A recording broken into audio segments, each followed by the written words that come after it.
পশ্চিমবঙ্গে রান্নার গ্যাস না পেয়ে সড়ক অবরোধ করেছেন স্থানীয় বাসিন্দারা। রাস্তায় খালি সিলিন্ডার রেখে তারা এই কর্মসূচি পালন করেন। মঙ্গলবার উত্তর ২৪ পরগনা জেলার বসিরহাট মহকুমার বাতুরিয়া থানার চণ্ডীপুর এলাকায় তেতুলিয়া ও মসলন্দপুর সড়কে এই ঘটনা ঘটে। রাত 12টার থেকে এখানে যে মা মাসিরা সব বসে আছে, আমি আসি রাত 2টার সময়, তখন দেখি সব বসে আছে। আমি একটা সুগারের রোগী, আমি এখনো বসে আছি এখানে নাকে, আমি অসুস্থ হয়ে পড়ছি। গ্যাসের বুকিং হয়ে যাচ্ছে 15 দিন, সেই গ্যাস দিচ্ছে না। যারা দিয়ে আসতে পারি তাদের বন্ধ করে দিচ্ছে, বলে অফিসে আসতে হবে, অফিসে আসলে দিচ্ছে না।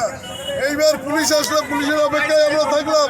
সেই পুলিশ আবার সেই গ্যাসের মালিকরে নিয়ে তার এরিয়ায় চলে গেল নিয়ে। এখন তো 1 ঘন্টা গেল, তাহলে কোনো খোঁজ খবর নেই। কালার এক্সপার্ট ডার্ক স্যাপ এবং মাইল্ড অন হ্যান্ডস টেকনোলজি সমৃদ্ধ অরিক্স অ্যাডভান্স ডিটারজেন্ট পাউডার আপনার লন্ড্রি এক্সপার্ট। মধ্যপ্রাচ্যে ইরানের সঙ্গে যুক্তরাষ্ট্র ইসরায়েলের যুদ্ধের প্রভাবে ভারতে, বিশেষ করে পশ্চিমবঙ্গে রান্নার গ্যাসের তীব্র সংকট দেখা দিয়েছে। এর ফলে বুকিং করেও গ্যাস পাওয়া যাচ্ছে না বলে অভিযোগ উঠেছে। বিক্ষোভকারীদের অভিযোগ, দ্বিগুণ দাম দিয়েও গ্যাস মিলছে না। এমনকি কিছু অসাধু ব্যবসায়ী কালো বাজারের মাধ্যমে গ্যাস সিলিন্ডার বিক্রি করছে বলেও অভিযোগ করেন তারা। দীর্ঘদিন ধরে গ্যাস সংকট এবং ডিস্ট্রিবিউটরদের আচরণের প্রতিবাদে এই অবরোধ কর্মসূচি পালন করা হয়। তারা দ্রুত গ্যাস সরবরাহ স্বাভাবিক করার দাবি জানান।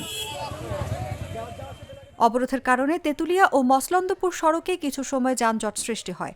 পরে বাদুরিয়া থানার পুলিশ ঘটনাস্থলে গিয়ে পরিস্থিতি নিয়ন্ত্রণে আনে। পুলিশের অনুরোধে কিছুক্ষণ পর অবরোধ তুলে নেওয়া হয়।